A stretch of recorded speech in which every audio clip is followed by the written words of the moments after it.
Hey, what's up, Dividend Nomads? Welcome back to the channel.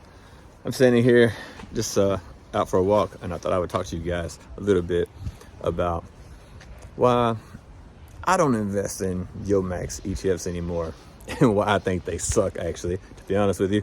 A lot of people say, Yieldmax is really good and this and that, and they talk about ROI. You always hear this thing, ROI. They think, okay, this fund has a 50% yield or 100% yield. I'll get my money back in a year or 2 years. And then after that, it's all gravy, right? It's all money.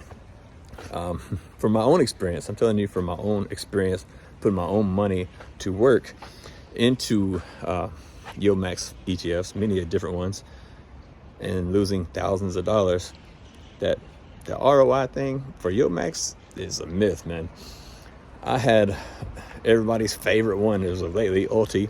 I had it for over a year. I had it before the prospectus change, after the prospectus change. Everybody said, oh, this is going to be better now and this and that. I had it for over a year. I had it for like 13 months, 14 months. And it's paying like an 85% to 100 and something percent yield. And if according to the interviews with Jay or whoever else there at Yieldmax, they always say you need to reinvest 100% of the dividends. And so I did that. I reinvested 100% of the dividends for more than a year, about 13 or 14 months. And after that 13 or 14 months, I walked away with a total return of 3%. Okay, 3% after more than a year of investing and dripping and reinvesting 100% of the money. A year, and I got 3%.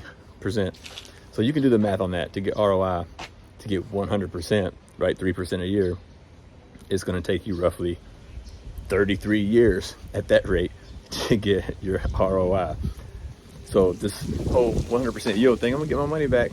When you're getting 3% a year, it's going to take you a long time to get your money back. So that's why I don't invest in Yieldmax anymore, and why I think they suck. And it's not just Ulti. I had Misty, I had Nvidia, and Coney, and Tesla, YieldMax. I've owned a whole bunch of them. And if you don't believe me, you can actually see on my channel here, you can just go back and watch my old videos. I share my portfolio, not a spreadsheet. I share my actual portfolio straight from my brokerage account with you guys. And I also share my spreadsheet where I track everything at the same time. You guys can go back and watch the videos. And even every month when I do a monthly recap, I show you guys the sold positions, and you can go check those out too. And you can see that I lost thousands and thousands of dollars messing with that stuff.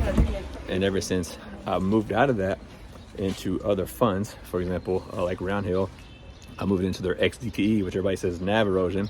But if you look at the chart, it went down when the S&P went down, and it's been going up as the S&P goes up, and it almost completely recovered.